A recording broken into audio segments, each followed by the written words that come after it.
Well, an emotional appeal to the world today by Ukraine's embattled president. Good evening. Glad to have you with us. I'm Jenny Day. And I'm Adonis Albright. In his speech before the U.S. Congress today, Ukrainian President Volodymyr Zelensky requested more military assistance to fight off the relentless Russian assault. President Biden also addressing the war in Ukraine, promising to send more weapons, but stopping short of the no-fly zone President Zelensky desperately wants, out of concern it could dramatically escalate the conflict overseas. Yeah, Alice Barr leads off our coverage from Washington.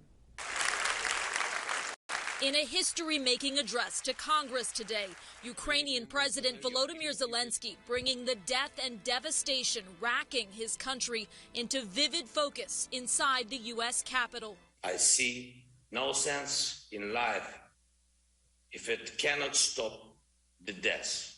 Zelensky pleading for more help to stop the Russian assault, speaking directly to President Biden. Being the leader of the world means to be the leader of peace. President Biden then laying out what the U.S. has done to support Ukraine as it fights back, pointing to an additional $800 million in military aid, from anti-aircraft systems to drones. This could be a long and difficult battle, but the American people will be steadfast in our support of the people of Ukraine in the face of Putin's immoral, unethical attacks on civilian populations. The president, for the first time, accusing Russian President Vladimir Putin of war crimes. I think he is a war crime.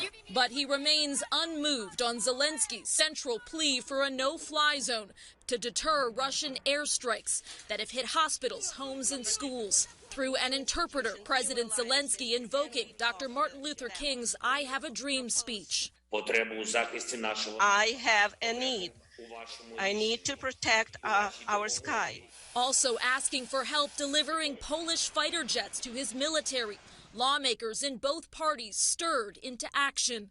Our country's got to do more.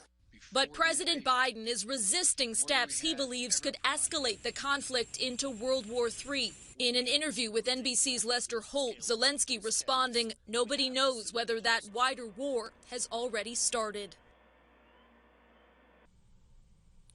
There are some signs of progress in peace talks between Ukraine and Russia, but President Vladimir Putin gave his own angry speech today to the Russian people that showed no room for compromise. In Washington, Alice Barr, NBC News.